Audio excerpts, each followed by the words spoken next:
Welcome to I science. आज आपके सामने जैसे कि आप देख सकते हैं हम लोग करंट इलेक्ट्रिसिटी के सेकंड लेक्चर पे आ गए। Second video, second lecture. जो हमारा फर्स्ट वीडियो या फर्स्ट लेक्चर था वो किरचॉफ लॉ पे था। किरचॉफ के दो लॉज आपको याद होगा, current law end voltage law. अब वो होने के बाद हम एक नेक्स्ट टॉपिक पे आ रहे हैं जिसका नाम है व्हीटस्टोन ब्रिज। व्हीटस्टोन ब्रिज नाम इसलिए पड़ा क्योंकि इसका जो डिजाइनिंग हुआ था, इसको जो डेवलप किया था, उस साइंटिस्ट का नाम व्हीटस्टोन था।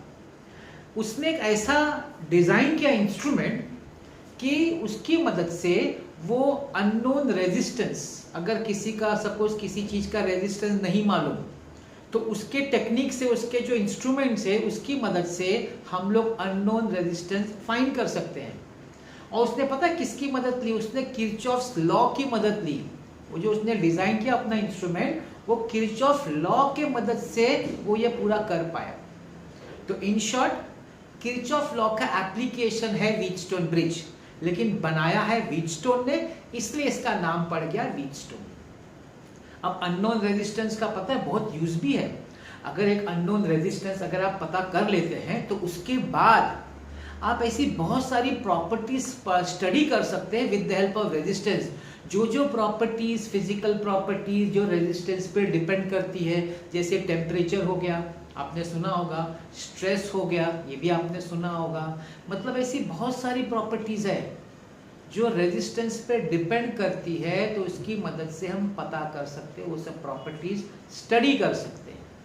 तो काफी इंपॉर्टेंट ये जो इंस्ट्रूमेंट जो बनाया है, डिजाइन किया व्हीटस्टोन ने, इसका काफी एप्लीकेशन है और बहुत जगह यूज भी होता है। तो चलिए देखते हैं व्हीटस्टोन ने क्या बनाया था अपने में।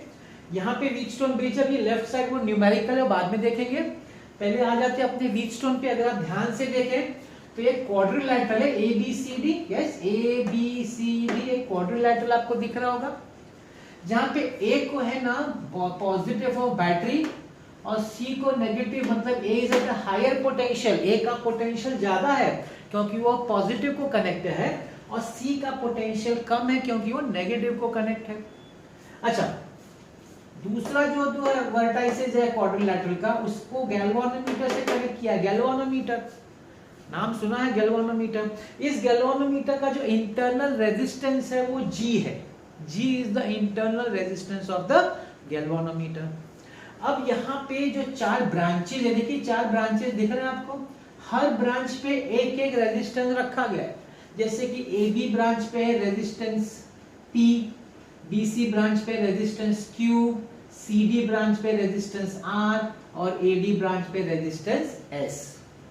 अब इसमें से कोई भी तीन मालूम है और चौथा नहीं मालूम है, तो व्हीटस्टोन ने बड़े इंटरेस्टिंग तरीके से एक्सप्लेन किया है इसकी मदद से कैसे आप अननोन रेजिस्टेंस को ढूंढ सकते हैं। अच्छा, उसके पहले करंट की भी बात कर ले। करंट, तो यहां से देखिए करंट I आ रहा है। अब जब A पे पहुंचेगा तो जंक्शन है, तो किरचॉफ का जंक्शन लॉ अप्लाई होगा। यहां से करंट दो पार्ट में स्प्लिट हो जाएगा। इसका मतलब मैं बोल सकता हूं कि जो करंट I है दो पार्ट में स्प्लिट हो गया, I1 प्लस I2। ये मेरा एक इक्वेशन बन जाता है कि नहीं? अब ये करंट I1 A से B पहुंचता है, करंट I2 A से D पहुंचता है।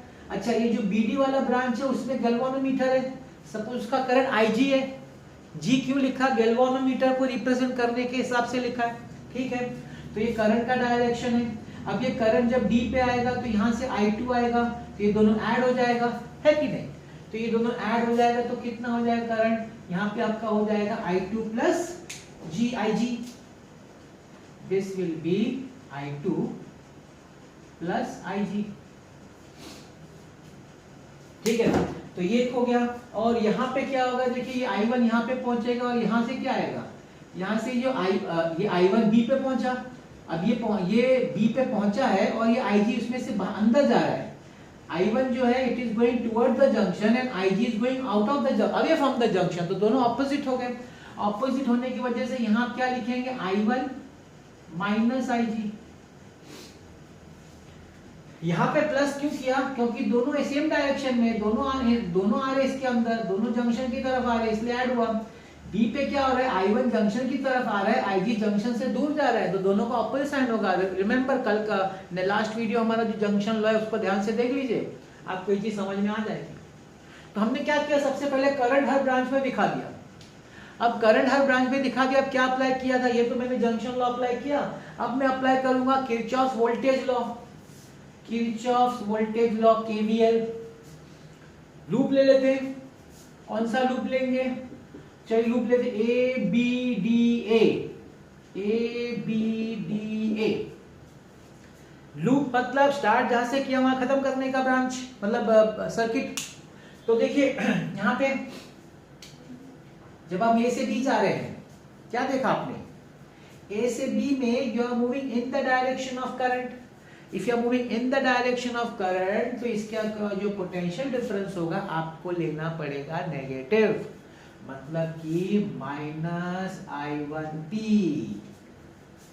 ठीक है, अब आप बी से जा रहे हैं डी की तरफ इन द डायरेक्शन ऑफ करंट, तो इसके अक्रॉस गैल्वेनोमीटर का अक्रॉस जो पोटेंशियल डिफरेंस होगा माइनस होगा, -Ig इंटू जी। अब आप बी से ए जा रहे हैं, हाँ यहाँ पे आप करंट के ऑपोजिट जा रहे हैं, you are moving opposite to the direction of current, तो plus I2S is equal to 0। याद करो, this is KVL, Kirchhoff voltage law. तो हमने इस लूप पे किरचॉफ वोल्टेज लॉ अप्लाई किया। अब मैं लूप चेंज कर देता हूं, that is my equation number 2। अब हम क्या करेंगे, अपना इक्वेशन चेंज कर देते हैं, मतलब सॉरी लूप चेंज कर देते हैं, लूप। अब मैं लूप लेता हूं बी सी डी बी। ठीक है, चलिए करते स्टार्ट।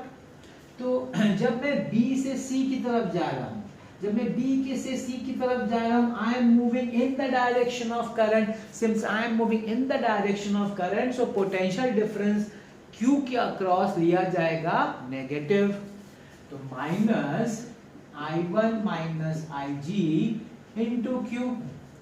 अब मैं जब C से D की तरफ जा रहा हूं, तो करंट के ऑपोजिट जा रहा हूं, तो पोटेंशियल डिफरेंस अक्रॉस R जो होगा पॉजिटिव होगा, plus I2 plus Ig into R। और जब आप B से B जा रहे हैं, तो भी करंट के ऑपोजिट जा रहे हैं, तो प्लस होगा, plus Ig into G is equal to 0। ये हो गया आपका इक्वेशन नंबर 3। इस तरीके से व्हीटस्टोन ने करंट लॉ और वोल्टेज लॉ अप्लाई करके 3 इक्वेशंस फाइंड किए। अब इन तीनों इक्वेशंस को अगर सॉल्व करेंगे तो आपको सब करंट मिल जाएगा, आपको I1 मिल जाएगा, I2 मिल जाएगा, Ig मिल जाएगा, सब मिल जाएगा। हर ब्रांच का आपको करंट मिल सकता है by applying voltage law and by solving this equations with the help of Wheatstone bridge. लेकिन इसका इंपॉर्टेंस कहाँ पे है, अननोन रेजिस्टेंस। अननोन रेजिस्टेंस में क्या, एक बड़ा इंटरेस्टिंग फेनोमेना उसने यूज किया, अननोन रेजिस्टेंस फाइंड। उसने क्या बोला, उसने क्या किया, उसने है ना स्पेशल केस लिया, स्पेशल केस। देखिए मैं स्पेशल केस की बात कर रहा हूँ। स्पेशल केस में क्या किया उसने Ig को 0 कर दिया, मतलब current passing to the galvanometer को 0 कर दिया। इसको हम बोलते हैं बैलेंस्ड कंडीशन। क्या बोलते हैं, बैलेंस्ड कंडीशन। अब इस बैलेंस कंडीशन में जैसे ही आपका Ig 0 हो गया, अब आपके जो 2 इक्वेशन है ना, फ्रॉम 2 and 3, अब इन दोनों इक्वेशन में जहां जहां आपको Ig दिख रहा है ना, उसको 0 लिख दो। तो देखिए -I1P -0 plus I2S is equal to 0, और यहाँ पे -I1 माइनस Ig है तो 0 हो जाएगा। सॉरी, ये देखिए Ig 0 है तो सिर्फ -I1 ही बचेगा, -I1Q ये 0 है, प्लस I2R ये 0 है, इज इक्वल टू 0। ठीक है, I1P वहां लिख लो, तो I2S is equal to I1P and इसको वहां लिख दो, I2R is equal to I1Q। अब क्या करो, डिवाइड कर दो, इन दोनों को डिवाइड कर दो,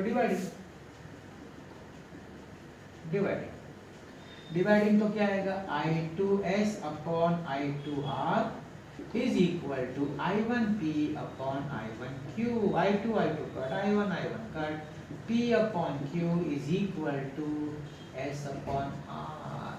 This is the balance condition for a Wheatstone bridge. इसमें से आपको 3 अगर मालूम है, चौथा नहीं मालूम है, तो आप इस फॉर्मूला से चौथा रेजिस्टेंस ढूंढ सकते हैं। यही है मेथड फाइंड करने का, द अननोन रेजिस्टेंस। किसी का रेजिस्टेंस आपको नहीं मालूम तो व्हीटस्टोन ब्रिज में अंडर बैलेंस कंडीशन, वो जरूरी याद है। अंडर बैलेंस कंडीशन मतलब current flowing through the galvanometer 0 होना चाहिए। उस कंडीशन में आपको ये इक्वेशन मिलेगा जिसकी मदद से, रिलेशन मिलेगा जिसकी मदद से आप अननोन रेजिस्टेंस ढूंढ सकते हैं। आई होप व्हीटस्टोन ब्रिज का कंसेप्ट आपको समझ में आ गया, क्योंकि आगे हम इसका एप्लीकेशन भी देखेंगे। मीटर ब्रिज है, केल्विन्स मेथड है, वहाँ पे ये कंसेप्ट वो लोग ने यूज़ किया और उसको और रिफाइन किया और अच्छा बनाया जिससे और ज़्यादा यूज़ हो सके। तो व्हीटस्टोन ब्रिज का बड़ा इंपॉर्टेंस है। इनफैक्ट व्हीटस्टोन ब्रिज यहाँ भी यूज़ होता है to find ammeter, voltmeter को कैलिब्रेशन करने में, फिर इम्पिडेंस फाइंड करने में। हम लोग सर्किट्स में पढ़ेंगे आगे चल के, इम्पिडेंस होता है, that is also a type of resistance in AC circuits. ये सब भी ढूंढने के लिए, लो रेजिस्टेंस, आपको कम रेजिस्टेंस भी अगर है वो पता करना है तो आप व्हीटस्टोन ब्रिज की मदद से पता कर सकते हैं। तो काफ़ी इसका यूज़ है with respect to resistance. Definitely resistance पे इसका ज़्यादा स्ट्रेस है। ठीक है, तो ये हो गया आपका व्हीटस्टोन ब्रिज।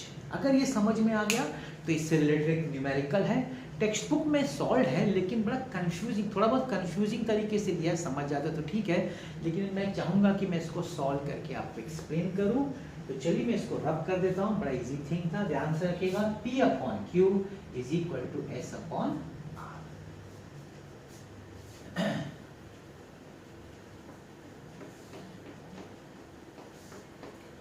तो ये आपका सॉल्व एग्जाम्पल है 9.4, जिसको मैं अभी आपको एक्सप्लेन करूंगा।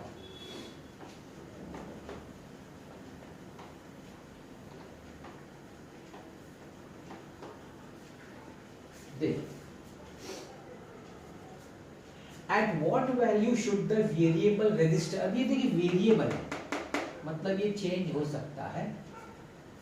बी सेट, इसका क्या वैल्यू सेट करें so that the bridge is balance, जिससे कि ये ब्रिज बैलेंस हो जाए।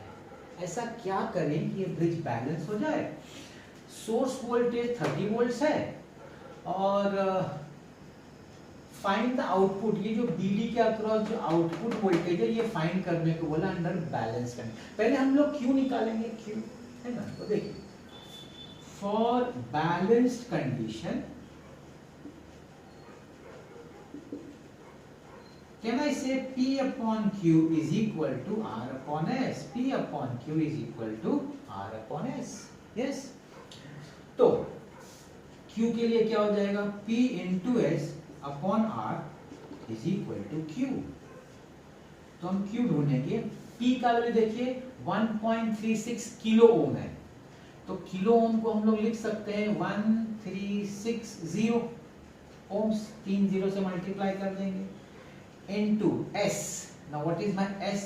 4.4 kilo ohm, that is 4400 ohm upon R. R कितना है? 300। इसको सॉल्व करेंगे तो मैं सॉल्व करके, जैसे कि मैंने बताता हूं कि मैं आपको सॉल्व करके बता दूंगा। 19940 ओम। तो हमको पहला आंसर मिल गया भाई, ये वैल्यू ऑफ रेजिस्टर, जो Q का वैल्यू है हमको मिल गया है 19940 ओम्स। पहला आंसर आ गया। अब हमको सेकेंड पार्ट समझना, ध्यान से उसको समझना पड़ेगा, ध्यान से सुनिए। मुझे पता करना है कि ये जो B और D है ना, इसके अक्रॉस वोल्टेज कितना है, आउटपुट वोल्टेज। अगर मुझे इसके अक्रॉस आउटपुट वोल्टेज पता करना है तो मुझे voltage across AB end voltage across AD ढूंढना पड़ेगा, क्योंकि ये जो है AB और AD के अक्रॉस है। तो इन दोनों को निकाल के हम निकाल सकते हैं ABD का, या फिर हम नीचे का दो निकाल लें, voltage across BC, voltage across DC, ये दोनों का कर सकते हैं हम लोग। कोई भी दो AB AD या फिर BC/ECD। तो चलिए हम लोग AB/AD का वोल्टेज निकालने की कोशिश करेंगे। Voltage across AB end voltage across AD, ये दोनों निकालेंगे तो हमको आउटपुट वोल्टेज मिल जाएगा। मैंने क्या कहा, आप नीचे का 2 भी ले सकते हैं, लेकिन हम AB और AD लेने वाले हैं। अच्छा, अगर मुझे AB और AD के अक्रॉस वोल्टेज चाहिए तो मेरे पास रेजिस्टेंस तो है, लेकिन मेरे पास करंट नहीं है, क्योंकि वोल्टेज निकालने के लिए फॉर्मूला है IR, मतलब करंट इनटू रेजिस्टेंस। मेरे पास रेजिस्टेंस है, मेरे पास करंट नहीं है, मतलब मुझे ये I2 और I1 पहले निकालना पड़ेगा। उसके बिना मैं voltage across AB end voltage across AD नहीं निकाल सकता। ठीक है, ये क्लियर हुआ। अब I1 I2 कैसे निकालेंगे, इसके लिए इन्होंने एक वोल्टेज वैल्यू दिया हुआ है। इन्होंने क्या बोला है, ये जो AC है ना, जिसको सेल से बैटरी से कनेक्ट किया है, इसके अक्रॉस वोल्टेज जो है वो 30 वोल्ट से। अब ध्यान से देखिए, इसके अक्रॉस, तो इसके अक्रॉस AC के लिए एक ब्रांच है ADC, और इसी AC के लिए दूसरा ब्रांच है ABC। सो कैन आई से voltage across ADC should be ADC का, क्योंकि सब पैरेलल, देखिए ऐसा इमेजिन करें पैरेलल कनेक्शन है, ये एक है, ये दूसरा है और ये तीसरा है। तो VDC का वोल्टेज, VBC का वोल्टेज और ये वोल्टेज तीनों सेम होंगे, क्योंकि तीनों का जो आउटपुट टर्मिनल्स है, मतलब जो एक्सटर्नल ये जो है आउटपुट इधर का एक्सट्रीम पॉइंट्स दोनों का सेम है। जब वायर्स का एक्सट्रीम पॉइंट सेम होता है तब हम लोग बोलते हैं कि वो पैरेलल कनेक्शन है, और पैरेलल कनेक्शन में वोल्टेज सेम होता है। So I can say voltage across ADC should be equal to voltage across ABC should be equal to 30 volts। ADC, ABC and this 30 तीनों सेम होना चाहिए। अब वोल्टेज के लिए, इसके वोल्टेज के लिए करंट तो I1 है, अच्छा वोल्टेज के लिए R भी लगता है, IR रेजिस्टेंस, तो रेजिस्टेंस कितना भाई, Q तो हमने निकाला है, Q है 19940 प्लस इसका है 4400 is equal to voltage across ABC, इसका है I2, ये I1 है सॉरी, ये I2 इनटू इसका है 1360 प्लस ये है 300 is equal to 30। I1 into, अभी इसको हम लोग मल्टीप्लाई करेंगे तो कितना आएगा, 04342 24340 4 13 9 13 14 बराबर is equal to I2 into, इसको ऐड करेंगे 0661 is equal to 30। So I1 is equal to, divide कर दो 30 upon 24340 ampere and I2 is equal to, इधर डिवाइड कर दो 30 अपॉन 1660 एम्पियर। देखो मिल गया, पॉइंट में भी मत निकालो, ऐसे रहने दो, मगर मिल गया हमको। जो I1 I2 चाहिए था ना वो मिल चुका है। क्यों चाहिए था वापस याद दिलाता हूं, इसके अक्रॉस हमको वोल्टेज निकालना है, तो उसके लिए हमको VAB और VAD लगेगा, उसके बिना नहीं हो सकेगा। वो निकालने के लिए हमको करंट निकालना पड़ा। करंट का कंसेप्ट मैंने इस AC के अक्रॉस जो पोटेंशियल है VDC और VBC का सेम होगा विद 30, वो कंसेप्ट मैंने यूज किया हुआ है। तो I1 I2 मिल गया। अब VBD जो आउटपुट वोल्टेज है, V output is equal to VBD है कि नहीं, VBD। अब VBD को देखिए ध्यान से, देखिए कैसे मैं लिख रहा हूं, VB minus VD that is VA minus VD minus VA minus VD minus VA minus VB। आप देखिए, अब इसको ओपन करिए, यही है, VA कट जाएगा, माइनस माइनस प्लस, यही है, कुछ नहीं। मगर ये क्या देगा, ये देगा VAD, ये क्या देगा VAB। बोला था ना मैंने, वोल्टेज अक्रॉस VAD मतलब AD माइनस वोल्टेज, ये दोनों का माइनस करना है। चलिए VAD का देखते हैं। VAD का करंट I1 है, VAD का करंट I1 है और रेजिस्टेंस Q है माइनस, VAD का करंट I2 है और इसका रेजिस्टेंस P है। I1 हमने निकाला है 30/24340 इंटू Q हमने निकाला है 19940 माइनस I2 भी निकाला है 30/1660 इंटू P दिया हुआ है 1360 सॉल्व तो करना पड़ेगा, लेकिन इतना इंटरेस्टिंग चीज है ना, मैं आपको बता रहा हूं। आप इसको सॉल्व करेंगे ना तो मैं आपको बताऊं आंसर कितना इंटरेस्टिंग आता है। 24.58 आप बोलेंगे इसमें इंटरेस्टिंग क्या है? इंटरेस्टिंग ये है कि इसका आंसर भी 24.58 आएगा। ये इंटरेस्टिंग है, दोनों का आंसर सेम आता है। तो आंसर क्या हो गया भाई? 0। टेक्स्ट में थोड़ा कंफ्यूजिंग है, ऐसा लग सकता है किसी को, मुझे नहीं मालूम। मैंने इसको थोड़ा अलग तरीके से प्रेजेंट करने की कोशिश की है जिससे आपको इजी लगे। ये है आपका answer, voltage output voltage across VD। अच्छा लगा होगा समझ? लोग इसको नहीं करते, लोग अवॉइड करते हैं इसको, कुछ है नहीं। आपको सिंपल समझना है, ये अक्रॉस और ये दो वोल्टेज अक्रॉस। आपको अगर कंसेप्ट समझ में आ गया, कुछ भी नहीं, सिंपल। तो ये मैंने आपको व्हीटस्टोन ब्रिज सिखाया। अब मैं आपको इसका एप्लीकेशन बताऊंगा। मीटर ब्रिज है एक, दूसरा केल्विन्स मेथड है और एक पोस्ट ऑफिस वाला भी है, वो भी हम देखेंगे। तो चलिए हम लोग अभी देखते हैं मीटर ब्रिज।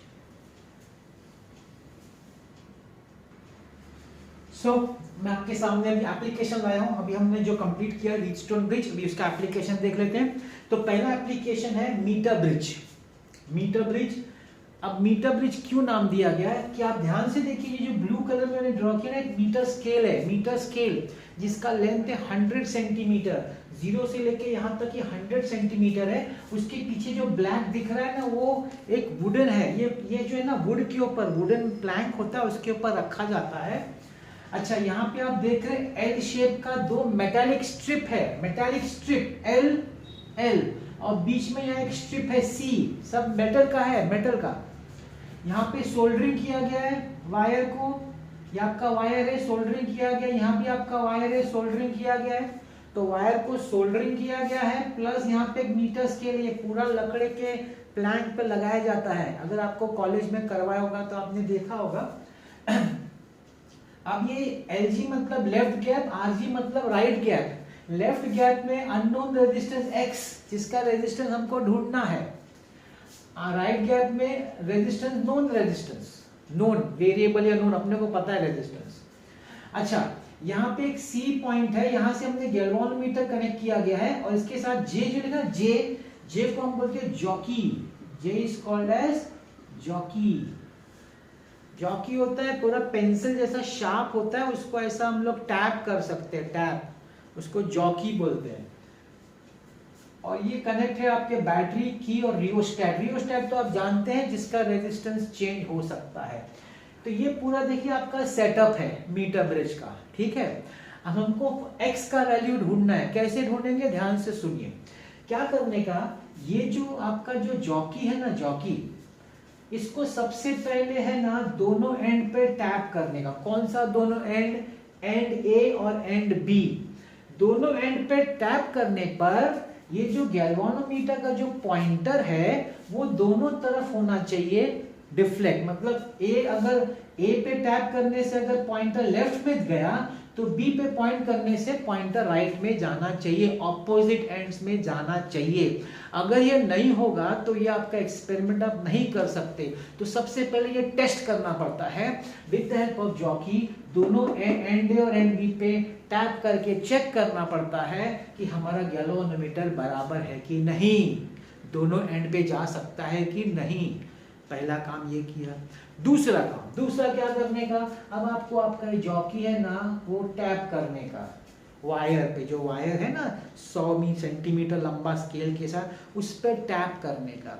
आप जब धीरे धीरे टैप करेंगे तो ऐसे पॉइंट पे पहुंचेंगे जहां पे गैल्वेनोमीटर स्ट्रेट रहेगा, zero. Galvanometer will show zero deflection. Zero deflection, what is the meaning of zero deflection? Zero deflection का मतलब है बैलेंस कंडीशन, करंट फ्लो नहीं हो रहा है गैल्वेनोमीटर से। बैलेंस कंडीशन, व्हीटस्टोन ने यही तो कंडीशन यूज किया था, बैलेंस्ड। गैल्वेनोमीटर से करंट नहीं फ्लो हो रहा है।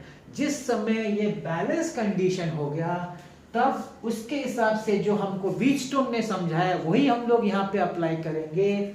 x अपॉन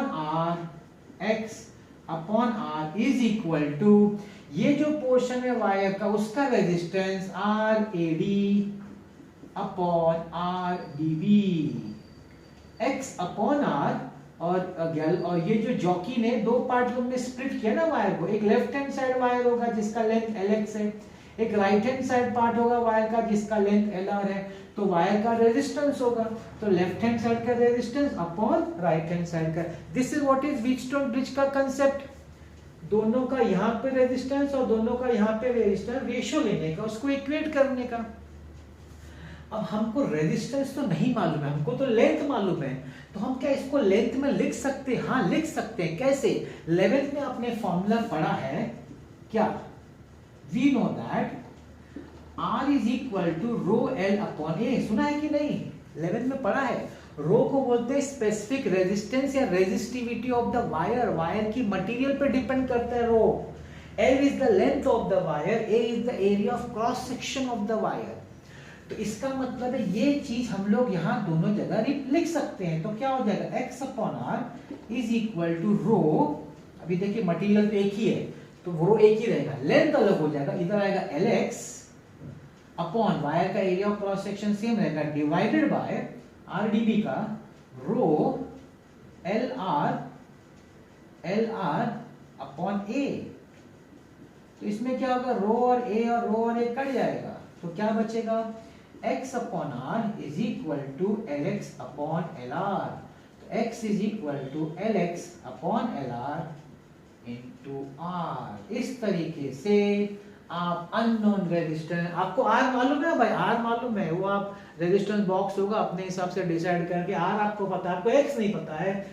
इस तरीके से आप X निकाल सकते हैं अननोन रेजिस्टेंस, सिंपल टैप करके वायर पे।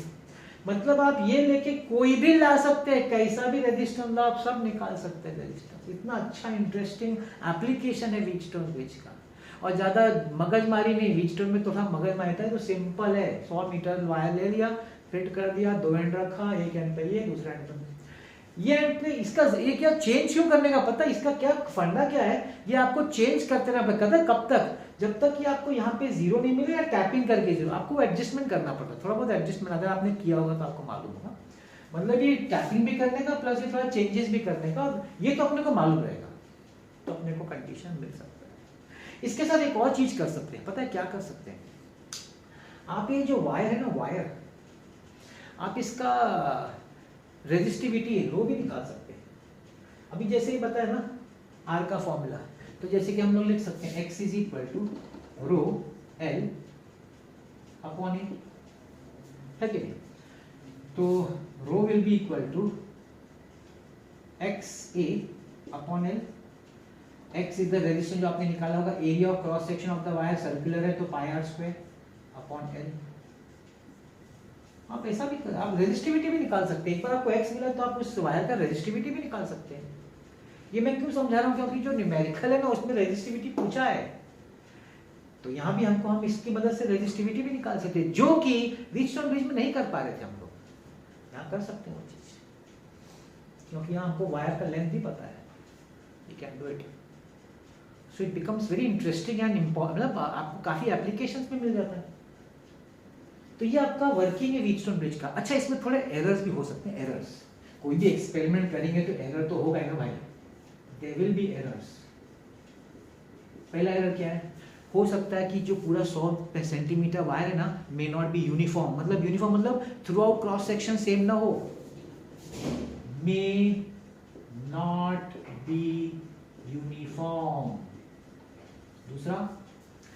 दूसरा ये हो सकता है कि जो हम यहाँ सोल्डरिंग करते हैं ना ये एंड्स पे वायर को इस मेटल प्लेट से यहाँ पे, वो सोल्डरिंग में रेजिस्टेंस डेवलप होगा जिसको बोलते हैं कॉन्टैक्ट रेजिस्टेंस। अब ये तो हमने कंसीडर नहीं किया, ये भी एक प्रॉब्लम आ सकता है। तीसरा हम जब एक्सपेरिमेंट परफॉर्म कर रहे हैं तो हमारे से गलती हो सकती है LX और LR को एग्जैक्टली एक्यूरेटली मेजर न किया हो।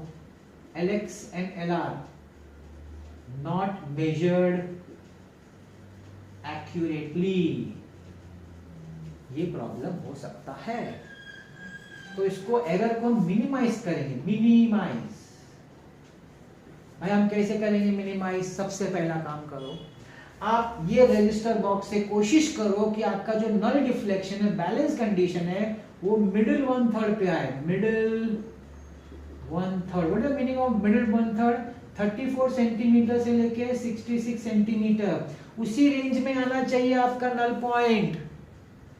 क्या फायदा सर? उसका ये फायदा है कि आपका जो एरर होगा ना, परसेंटेज एरर, आपने टॉपिक पढ़ा 11 में, एरर से रिलेटिव एरर से परसेंटेज एरर, आपका परसेंट एरर मिनिमम हो जाएगा, नहीं तो बढ़ जाएगा बहुत ज्यादा। अगर आपका इस एंड पे या उस एंड पे अगर आपका नल पॉइंट होगा ना, परसेंटेज एरर बढ़ जाएगा, लेकिन बीच में आने से क्या होता है, वो कैंसिल हो जाता है, तो कम से कम आपका परसेंटेज एरर रहेगा, ये फायदा है। याद रखिए, बड़ा इंपॉर्टेंट पार्ट है, क्वेश्चन पूछने के लायक है। दूसरा क्या कर सकते हैं आप पता है? आप ये जो आपका x और r है ना, इसको एक्सचेंज कर दो। एक्सचेंज x एंड r, आप इनके एक्सचेंज कर दो। तो जो अगर LX LR में जो अगर थोड़ा सा एरर हुआ होगा, तो एक्सचेंज करने से वो एरर वापस कैंसिल हो जाएगा। तो एक बार x लेफ्ट में लिया, r राइट में लिया, दूसरी बार r को लेफ्ट में ले लो, x को राइट में ले लो, एक्सचेंज कर दो। और तीसरा फाइनल, ये जो जॉकी है ना, जॉकी, उसको ऐसा घसने का नहीं, वायर पे स्लाइड नहीं करने का। लोग मजा करते sliding, no don't slide, you have to tap. Slide करने से क्या होता है, वायर घसेगा तो उसका रेजिस्टेंस चेंज हो सकता है। So don't slide, tap on the wire. ये 3 चीज आप कर सकते हैं मिनिमाइज करने के लिए। तो क्वेश्चन बन जा गया ना, what are the errors in a meter bridge and how can they be minimize? There are 3 errors and there are 3 ways of minimizing those errors. अपने आप में एक क्वेश्चन बन जाता है। So this is all about meter bridge. I hope you understood this. अगर आपको समझ में आ गया तो हम इसका न्यूमेरिकल देखते हैं। तो मेरे को इसको रब करना पड़ेगा। रब करने से पहले चलिए देख ही लेते हैं इधर न्यूमेरिकल क्या है हमारा। सेम आपका मीटर ब्रिज है, यहाँ पे दिया है 2 ओम, यहाँ पे दिया है 3 ओम, डायग्राम दिया हुआ है। 2 ओम 3 ओम गैप में है। फिर calculate the current through the cell, कितना करंट पास हो रहा है सेल में से। When the bridge is balanced, it is mention balanced, and specific resistance भी पता करना है। मतलब आपको आई करंट पता करना है, आपको स्पेसिफिक वो पता करना है। लेंथ तो पता है, देखिए लेंथ तो 1 मीटर है। Resistance of the bridge wire, ये वायर है ना, उसका रेजिस्टेंस दिया हुआ है 1.49 ओम, ठीक है। और diameter of the wire, diameter of the wire is 0.12 centimetre. तो वायर का रेडियस हो जाएगा 0.12 अपॉन 2, 0.06 सेंटीमीटर। ये सब दिया है हमको। इस सेल में से या वायर में से हमको करंट पता करना है। और ये जो वायर है ना, ये वायर, इसका हमको रेजिस्टिविटी पता करना है। ये 2 चीज पता करना है। देखते हैं, देखिए ध्यान से सुनिएगा। 2 और 3 ओम एक ही लाइन में है। 2 ohm and 3 ohm are in series, तो उसका रेजिस्टेंस इक्विवेलेंट क्या हो जाएगा? 2 + 3 = 5 ओम। अब ये जो है इस वायर से जिसका रेजिस्टेंस उन्होंने दिया हुआ है 1.49, ये और ये क्या है? Parallel. RS and R in parallel. Parallel का कंडीशन होता है या तो 2 के लिए क्या करने का, दोनों को मल्टीप्लाई करने का, RS × R, और नीचे प्लस करने का RS + R। तो RS है 5 × 1.49 अपॉन 5 + 1.49, तो ये मुझे वैल्यू लिखना पड़ेगा, देख के बता देता हूँ कितना है। 1.15 ओम, 1.15 ओम, ठीक है। तो हम लोग को नेट रेजिस्टेंस मिल गया, पूरा meter bridge along with this सबका मिला के आपको नेट रेजिस्टेंस मिला। This is equivalent resistance 1.15 ohm. अभी आपको वोल्टेज मालूम है 2 वोल्ट्स, हम लोग I निकाल सकते हैं ना। हमारा फॉर्मूला क्या है, V is equal to I R, तो I is equal to V by R. तो V तो 2 वोल्ट है और R हमने इक्विवेलेंट रेजिस्टेंस निकाला हुआ है 1.15।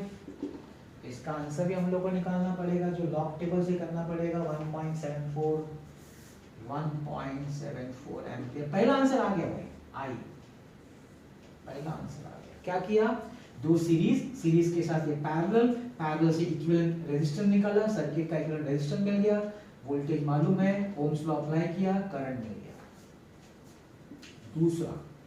दूसरा क्या पूछा है कि भाई ये जो वायर है इसका स्पेसिफिक है, देखिए फॉर्मूला है, देखिए क्या फॉर्मूला है स्पेसिफिक रेजिस्टेंस का।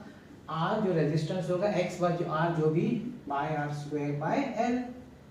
अभी इस वायर का रेजिस्टेंस है 1.49 into 3.14 into रेडियस कितना है, सेंटीमीटर में, ध्यान रखिएगा सेंटीमीटर में। तो सेंटीमीटर में क्या करेंगे, 0.06 into 10⁻² द होल स्क्वायर, और लेंथ ऑफ द वायर तो भाई 1 मीटर है।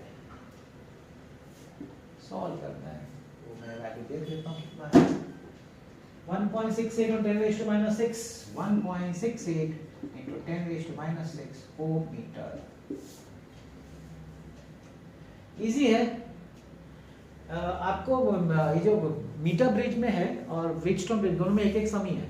केल्विन जो आगे का हम लोग करने वाले उसमें सम्स नहीं है, सम्स ये दो ही टाइप का सम्स है, जो मैंने आपको पहले किया और ये दूसरा। दोनों अच्छे सम्स हैं, मतलब दिमाग लगाना पड़ता है, समझना पड़ता है। तो ये दो सम्स हमने कर दिया है। अभी एक लास्ट टॉपिक इसमें बचता है, वो है केल्विन्स, जो कि पूछते हैं एग्जाम में, 4 मार्क के लिए पूछते हैं, केल्विन्स मेथड। तो चलिए देख लेते हैं Kelvin's method. So then I come to the next part and the last part। इसके लास्ट पार्ट है अपना व्हीटस्टोन ब्रिज का, और वो एक है केल्विन मेथड। बड़ा इंपॉर्टेंट है एग्जाम पॉइंट ऑफ व्यू से। पोस्ट बॉक्स ऑफिस है, पोस्ट ऑफिस बॉक्स से भी तो पूछा नहीं है, लेकिन दिया है तो मैं समझा देता हूं आपको। पहले देख लेते सबसे important kelvin method. Kelvin method किसके लिए यूज होता है, केल्विन मेथड यूज होता है गैल्वानोमीटर का रेजिस्टेंस ढूंढने के लिए। अब जिसका रेजिस्टेंस ढूंढना है उसको लेफ्ट हैंड साइड के मीटर ब्रिज में, it is using meter bridge only, so it is an application of Wheatstone bridge या मीटर ब्रिज। वही सेम मीटर ब्रिज है, 2 गैप्स है, गैल्वानोमीटर जिसका आपको रेजिस्टेंस ढूंढना है यहाँ यूज करना है। ये आपका वो है R जिसको आप चेंज कर सकते हो, ये आपको पता है, इसका वैल्यू नोन है। ये आपका रियोस्टेट है, बैटरी है, की है, टैप की है, और ये आपका वायर है, और ये आपका स्केल है जिसपे 0 से लेके 100 सेंटीमीटर मार्क किया गया है। ये आपका जॉकी है J। अच्छा, इसके पहले वाले मीटर ब्रिज में ना यहाँ पे गैल्वानोमीटर होता था और यहाँ पे अननोन होता था। अब गैल्वानोमीटर खुद ही अननोन है, तो यहाँ पे गैल्वानोमीटर नहीं होगा। ये थोड़ा सा फर्क है, ध्यान रखिएगा, वो गलती मत कर दीजिएगा। यहाँ पे गैल्वानोमीटर, यहाँ पे कुछ भी नहीं है, सिर्फ जॉकी है। अब क्या करने का, देखिए मैं स्टार्ट कर रहा हूँ एक्सपेरिमेंट। तो स्टार्ट पहले चेक कर लेने का, जॉकी से करंट फ्लो हो रहा है, गैल्वानोमीटर से ये जॉकी को A और C दोनों एंड पे टच करके देखने का कि दोनों साइड पे डिफ्लेक्शन हो रहा है, ठीक है।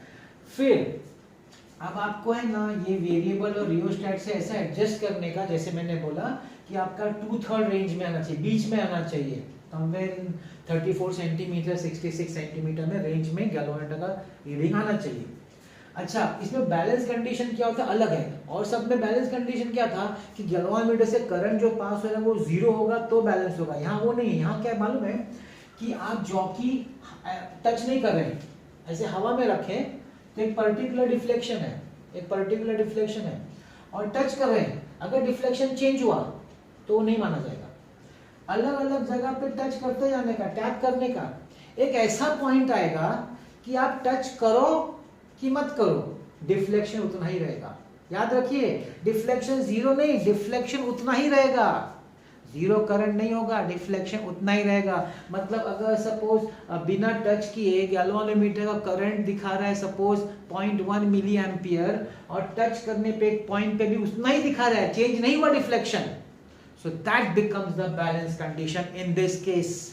ये बेसिक डिफरेंस है मीटर ब्रिज में और केल्विन्स मेथड में। मीटर ब्रिज में हम गैल्वानोमीटर का करंट जीरो बताते हैं, यहाँ पे गैल्वानोमीटर करंट जीरो नहीं होता है, गैल्वानोमीटर में होता है डिफ्लेक्शन। लेकिन आप जॉकी से वायर को टच करो कि ना करो, डिफ्लेक्शन चेंज नहीं होना चाहिए, वो जो भी वैल्यू हो करंट का, it should not change, then that is called as the balance condition। तो अगर बैलेंस कंडीशन हो गया तो क्या होगा, G upon R is equal to R AJ, इसको मैं D ले लूं, R AD upon R BC। देखिए इसको तो हम ऑलरेडी देख चुके हैं, इसको लेंथ में लिख सकते हैं, तो जैसे LG upon LR है कि नहीं।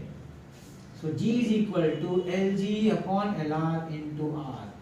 अभी इन लोगों ने थोड़ा और सिंप्लीफाई किया, वो लोग क्या बोलते हैं कि LG प्लस LR पूरा मिला के तो भाई 100 सेंटीमीटर है कि नहीं।